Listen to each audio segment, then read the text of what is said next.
बेटा जी, राजा बेटा जी, अब हम नए टॉपिक का नाम लिख लेते हैं और इस टॉपिक का नाम लिख लीजिए फाइनल अकाउंट।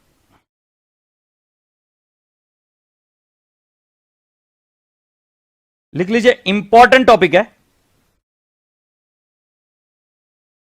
सिर्फ एग्जाम पॉइंट ऑफ व्यू से नहीं, यह टॉपिक इंपॉर्टेंट है for your intermediate, for your final, for your articleship, for your career in total. मतलब आप एक समझ लो, आप जीवन में कुछ भी करना, मतलब तू सीए मत बनना, तू डॉक्टर बन जा, इसके बाद में तूने डिसाइड किया नहीं भाई मेरी जिंदगी झंड है, मैं डॉक्टर बनेगा, डॉक्टर बन जा तू, उसके बावजूद फाइनल अकाउंट आना चाहिए, क्योंकि आपको पता होना चाहिए कि क्या प्रॉफिट कमा रहे हो, क्या लॉस हो रहा है। आप संस्थान खोल दो, संस्थान में भी बेटा हिसाब किताब रखना है, किस तरीके से हिसाब किताब रखना है, उसके लिए फाइनल अकाउंट आपको आना ही चाहिए। तो बेटा जी, इस बात पे गौर फरमाना एक बार अच्छे से कि फाइनल अकाउंट तो भाई जी आप किस प्रोफेशन से हो, कौन सी जगह पे, कोई फर्क नहीं पड़ता, फाइनल अकाउंट तो आना ही चाहिए। तो राजा बेटा जी, फाइनल अकाउंट के बारे में मैं अब आपको कहता हूं कि दो प्रकार के फाइनल अकाउंट आपके सिलेबस में है। पहला वाला मैन्युफैक्चरिंग एंटिटी। एक काम करते हैं, थोड़ा सा और डिटेल में समझते हैं। तो फाइनल अकाउंट को मैं कहूंगा कि आप तीन हिस्सों में डिवाइड कर सकते हो। एक मैन्युफैक्चरिंग एंटिटी,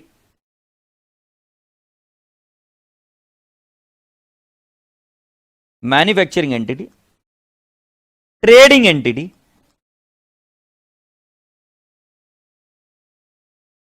और लास्ट वाली है सर्विस इंडस्ट्री। तो यदि मैं आपको कहूंगा कि मैन्युफैक्चरिंग एंटिटी है, ट्रेडिंग एंटिटी है, सर्विस एंटिटी है, एग्रीड? ये सब बातें आपको मैं बोल रहा हूं, मैन्युफैक्चरिंग, ट्रेडिंग और सर्विस एंटिटी, ऐसे मैंने तीन नाम आपको बताया। इनके एग्जांपल दे देता हूं। तो पहला वाला मैन्युफैक्चरिंग एंटिटी का नाम बताता हूं मैं, right? Let's take an example, can I not say Samsung, right? Dell, Apple, right? Patanjali, then I would like to say जो भी तुमको, Reliance, this are all what? Manufacturing entity. Trading entity का नाम बताता हूं मैं, कैन आई नॉट से डीमार्ट, डीमार्ट के बाद में अगर मैं आपको नेक्स्ट नाम दूं इसके अंदर ट्रेडिंग में, बिग बाजार या ग्रोसरी स्टोर। ये यहां पर मैन्युफैक्चरिंग नहीं करते, ये ट्रेडिंग करते, ग्रोसरी स्टोर। सर्विस एंटिटी का नाम दूं तो डीटीडीसी, राइट? हॉस्पिटल, वकील, that is lawyer, agreed? All this things come under the service entity. अब बेटा जी, जो आपका मैन्युफैक्चरिंग है उसके लिए जो अकाउंट बनते हैं उनके नाम बता रहा हूं। पहला वाला बनता है manufacturing account, manufacturing account. Manufacturing account के बाद में बनता है ट्रेडिंग अकाउंट, ट्रेडिंग अकाउंट के बाद में इधर बनता है पी एंड एल अकाउंट, और फिर इसके बाद में बनती है इधर बैलेंस शीट। कॉमन सेंस की बात है, मैन्युफैक्चरिंग में हमको मिलती है कॉस्ट कितनी हुई, उस गुड्स की कॉस्ट कितनी हुई। जैसे कोई एक फार्मास्यूटिकल कंपनी है, राइट? सो पहले मैन्युफैक्चरिंग अकाउंट बनाएंगे फार्मास्यूटिकल कंपनी की, भाई हमारी लागत, हमारा खर्चा कितना आया, वो खर्चे से वो पता करते कि भाई हमने इतनी सारी टैबलेट्स बनाई, इतना सारा इंजेक्शन बनाया और उसकी कॉस्ट इतनी आई। उससे आपको मिलेगी कॉस्ट ऑफ द प्रोडक्ट, क्योंकि आप किसी से बाय नहीं कर रहे हो। जैसे आपके पास परचेसेस है ही नहीं, आपके पास परचेसेस रॉ मटेरियल का है।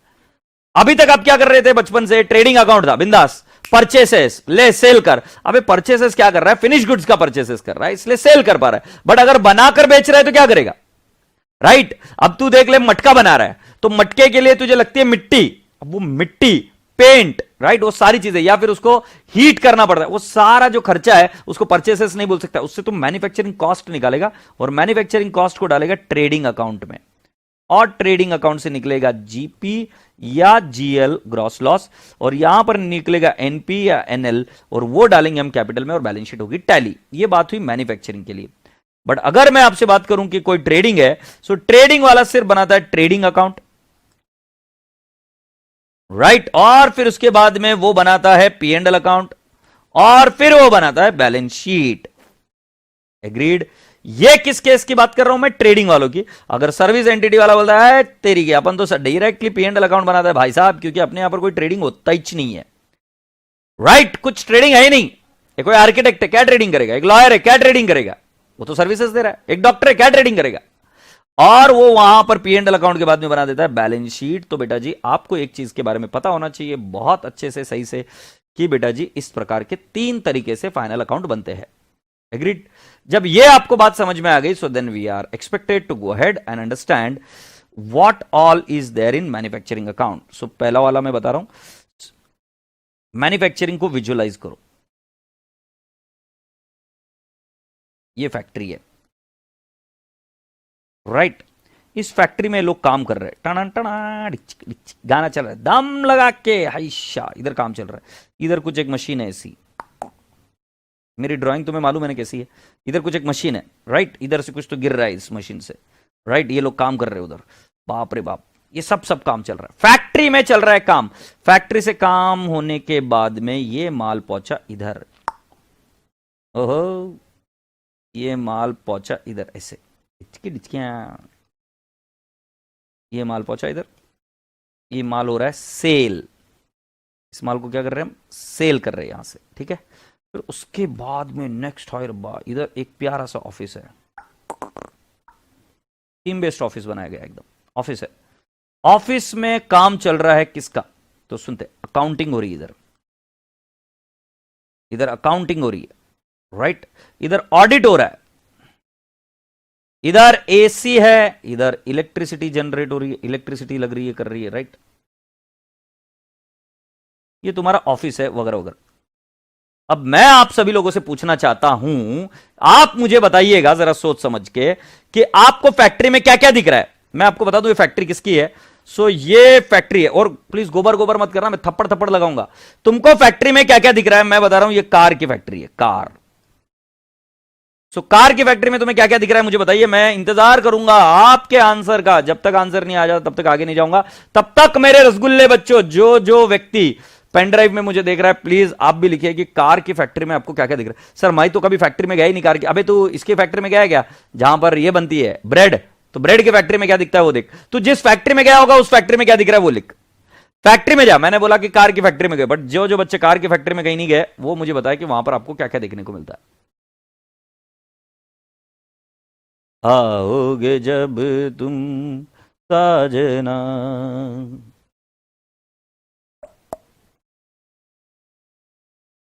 और ध्यान रहे अगर गलत आंसर दिया ना तो शादी नहीं होगी, फिर बन जाओगे मामा। सो ये बच्चा बोल रहा है कि वर्कर्स दिख रहे हैं, वेरी गुड। सो वर्कर्स को दिया जाता है वेजेस, बिल्कुल सही है। और मशीन दिख रही है, इंजन दिख रहा है, बरोबर है। तो उधर लगेगा depreciation on plant and machinery, ठीक है। स्टील दिख रहा है, थर्ड रॉ मटेरियल दिख रहा है, वेरी गुड। तो इसको लग जाएगा रॉ मटेरियल इधर। कुछ रॉ मटेरियल, कुछ आधी कंप्लीटेड चीजें भी तो होगी, आधी कंप्लीटेड चीजें, right. So can I not say work in progress, work in progress, right. उधर एक जरा दिशा बता रही हो, सुनो मेरी बात जरा ध्यान से।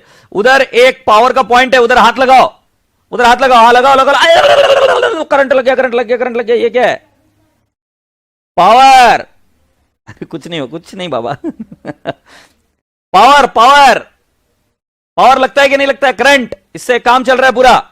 Yes. So machine, tools, etcetera etcetera. मतलब फ्लोर पर, फैक्ट्री के फ्लोर पर जो जो काम हो रहा है उससे रिलेटेड सारा का सारा एक्सपेंसेस ये कहां जाएगा? मैन्युफैक्चरिंग अकाउंट में जाएगा। इधर दो प्रकार की इन्वेंट्री होती है, एक रॉ मटेरियल और एक work in progress. Sir no. अब मैं आपसे पूछता हूं कि ये ऑफिस नहीं, सेल कर रहे हो, ये ट्रेडिंग है, जहां पर ट्रेडिंग हो रही है, done done done done trading. सो ट्रेडिंग में आपको क्या क्या मिलेगा? सो यहां पर आपको मिल रहा है finish goods, finish goods, finish goods के बाद में इधर मिलेगा सेल्स, एग्रीड। इधर से होगा सेल्स। ये बस ध्यान में रखना कि फिनिश गुड्स, यहां से माल निकला, आगे फिनिश गुड्स, और फिर उसको क्या किया जाता है? सेल। सेल करने के बाद में राजा बेटा जी, इधर मैं आपको बताता हूं, ऑफिस में आपका खर्चा लगता है printing and stationery, agreed. Second level पर मैं अगर आपको बताऊं, इलेक्ट्रिसिटी, इलेक्ट्रिसिटी। थर्ड लेवल पर मैं बता दूं तो मिलेगा आपको सैलरी, राइट। और फिर क्या क्या आ जाएगा फोर्थ नंबर पर? Can I not say postage, advertisement, interest, discount allowed, bad dates, etcetera etcetera. Agreed. So बेटा जी इधर भी आएगा डेप्रिसिएशन. नाइन्थ डेप्रिसिएशन, जो एसी इधर लगा हुआ है उस एसी का डेप्रिसिएशन इधर आएगा, बट जो फैक्ट्री में लगी हुई मशीन है उसका डेप्रिसिएशन कहां जाएगा? फैक्ट्री में लगी हुई मशीन का डेप्रिसिएशन कहां जाएगा? मैन्युफैक्चरिंग अकाउंट में. सो बेटा जी मैं आपको बता रहा हूं यह है मैन्युफैक्चरिंग अकाउंट, और मैन्युफैक्चरिंग अकाउंट में आपको क्या मिलता है? कॉस्ट. ये कॉस्ट ट्रांसफर होती है ट्रेडिंग अकाउंट में.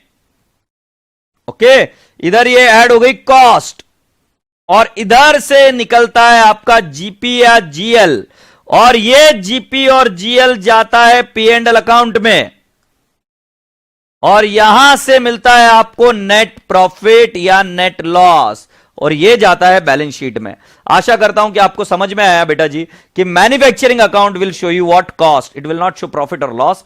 Trading will show gross profit or gross loss, and at the same time, my dear friend, your P&L account will show definitely net profit or net loss. Appreciate this. If you people have understood so far, it becomes now very important, paramount importance that we see the format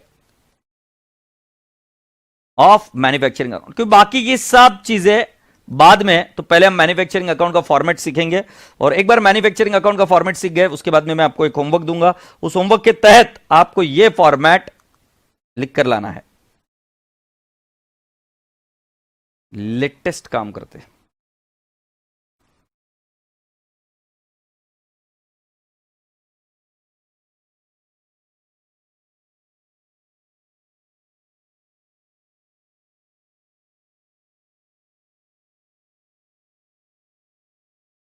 पहले unit 2 पढ़ना कभी भी. तो ये जो manufacturing account है इसके अंदर कितने अकाउंट बनते हैं मैंने आपको पहले ही बताया था कि manufacturing account, trading account, P and L account and balance sheet. तो यहां पर यदि आप देखेंगे तो आपको मैन्युफैक्चरिंग अकाउंट दिया हुआ है, राइट. ये रहा, ये आपको आना चाहिए. तो बेटा जी ये चीज का स्क्रीनशॉट ले लीजिए या फोटो ले लीजिए इसकी. मुझे पता है स्क्रीनशॉट नहीं आता है तो चिल्लाना मत, स्क्रीनशॉट ले लीजिए या फोटो ले लीजिए, जो भी पॉसिबल है. और इस केस में पहला वाला देख लो, आपको लिखना होता है raw material consumed. Raw material इस तरीके से लिखेंगे, मैं आपको जैसे बता रहा हूं. अब आप लिख लीजिए मैन्युफैक्चरिंग अकाउंट, मैं आपको बता रहा हूं, मैं जैसे बता रहा हूं पहले वैसे लिखते चले जाइए. तो पहले इधर आएगा to opening stock of RM और opening stock of work in progress. RM मतलब रॉ मटेरियल, जो आपका रॉ मटेरियल रहेगा वो. जाहिर सी बात है क्लोजिंग स्टॉक इधर आएगा बाय क्लोजिंग स्टॉक आरएम और वर्क इन प्रोग्रेस, अगर कुछ रहा तो. इधर आएगा टू परचेसेस. इधर परचेसेस क्या करेंगे आप? रॉ मटेरियल परचेस करेंगे. You cannot by work in progress. Work in progress कैसे बाय करोगे? रॉ मटेरियल बाय करोगे ना. वह आधा अधूरा गाड़ी दे दो, नहीं, नॉट पॉसिबल.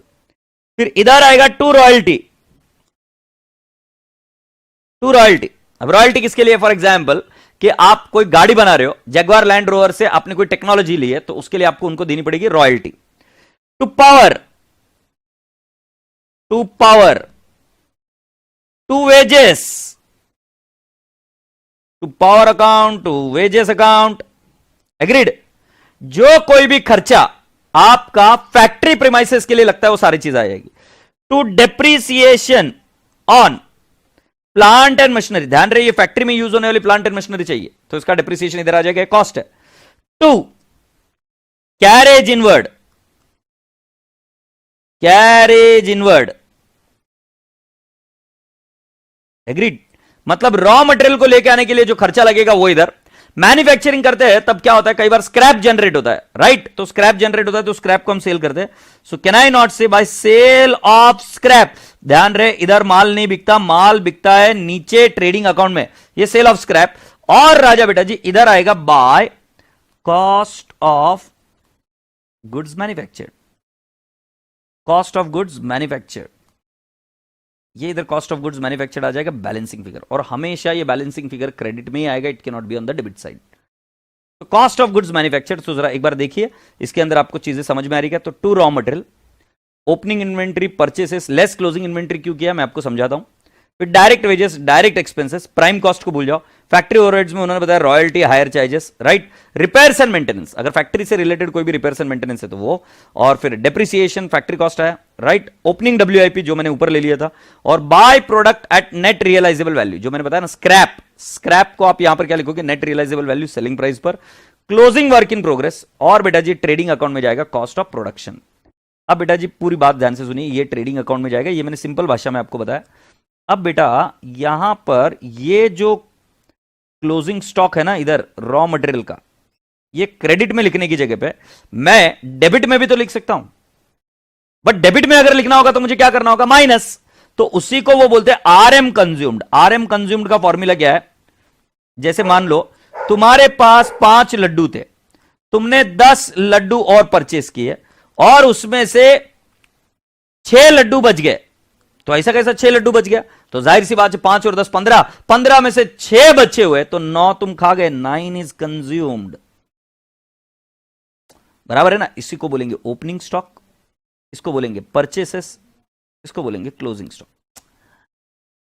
इंस्टीट्यूट क्या बोलती है कि आप कंज्यूम्ड निकाल के बताओ, हम बोले क्या टेंशन है भाई, हम सीए के स्टूडेंट है, निकाल देंगे कंज्यूम्ड। कंज्यूम्ड का फॉर्मूला क्या है, opening plus purchase minus closing consumed, opening plus purchase minus closing consumed, यही तो लिखा है, opening plus purchase minus closing, ये इधर निकल गया कंज्यूम्ड, आरएम कंज्यूम्ड, ठीक है। डायरेक्ट वेजेस आपको बताया, डायरेक्ट एक्सपेंसेस आपको बताया, फैक्ट्री में रिलेटेड जो भी खर्चे वो सारे इधर आ जाएंगे। क्रेडिट साइड में आ जाएगा आपका scale of scrap, but sale of scrap आपको कौन सी वैल्यू पर लेना, अगर बिका नहीं है so you have to take it at NRV, नहीं बिका है तो भी एनआरवी पर लोगे।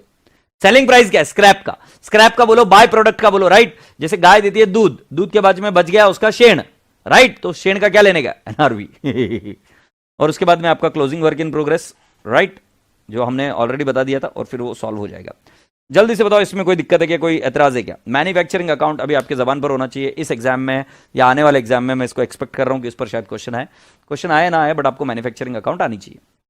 अब ये मैन्युफैक्चरिंग अकाउंट का जो कॉस्ट निकला ना, वो कॉस्ट जाएगा ट्रेडिंग अकाउंट के डेबिट साइड में।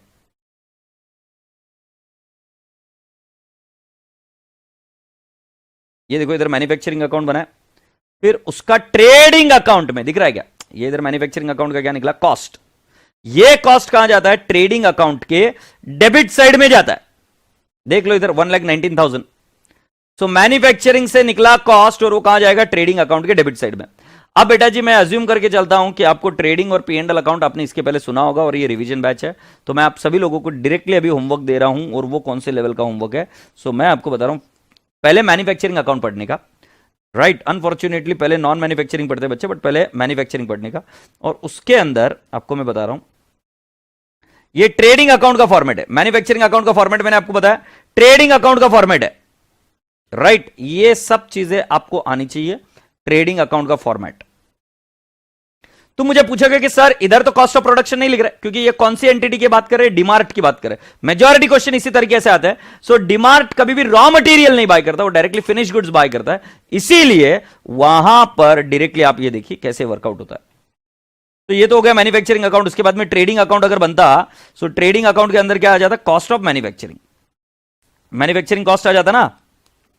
बट अगर मान ले तुम्हारी एंटिटी का ही नाम है, राइट, बिग बाजार, डीमार्ट, राइट, ग्रोसरी स्टोर, सो वो बंदे मैन्युफैक्चरिंग नहीं करते, तो उनके पास क्या होता है, to opening stock of finish goods, to purchases, right, to carriage. Please confuse ना हो, तुम बोलेगा सर कैरेज इनवर्ड और वेजेस हमारी टीचर सुंदर टीचर बताती थी कि ये तो जाता है ट्रेडिंग अकाउंट में, आप उसको मैन्युफैक्चरिंग में भी लेके गए। भाई साहब अगर मैन्युफैक्चरिंग अकाउंट बनाते हो तो मैन्युफैक्चरिंग में जाएगा और फिर वहां से कॉस्ट डायरेक्टली उतर के आएगी ट्रेडिंग में। बट जब आप माल बाहर से मंगा रहे हो, finish goods as it is मंगा रहे हो, जैसे शर्ट मैंने एज इट इज मंगाया, मैंने मैन्युफैक्चरिंग नहीं की, तो उस केस में बेटा जी उसका कैरेज इनवर्ड, उसका वेजेस जो कुछ भी है वो सारा कहां जाएगा, ट्रेडिंग अकाउंट में। तो ये ट्रेडिंग एंटिटी होती है, trading entity like for example DMart etcetera, तो उस केस में आपके डेबिट साइड में आएंगे कॉस्ट, क्रेडिट साइड में आप लिखेंगे sales, closing stock, right, etcetera etcetera.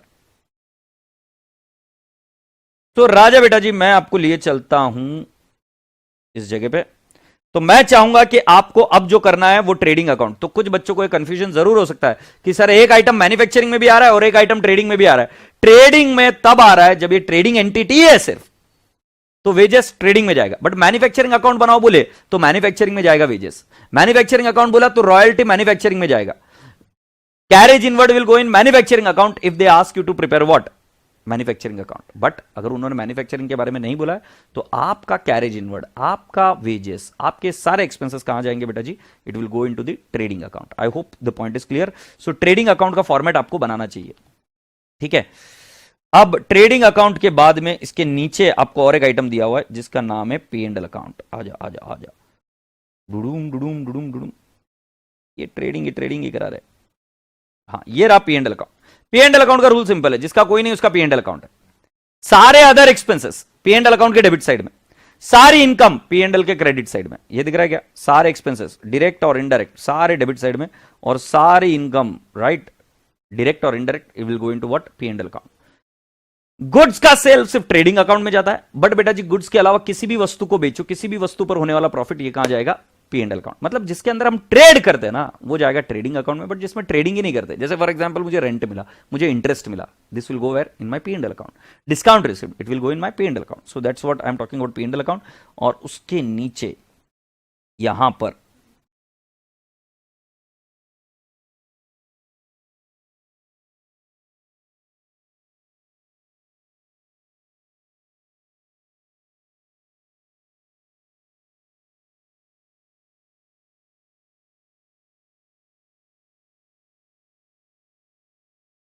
बस हो गया, थोड़ा सा क्यों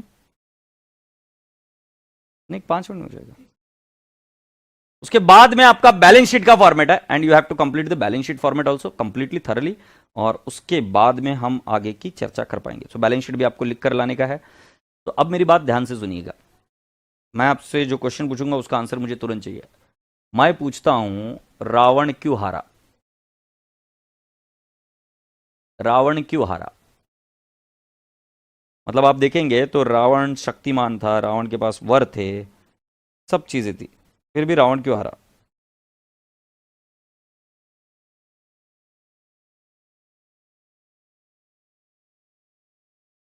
रावण क्यों हारा?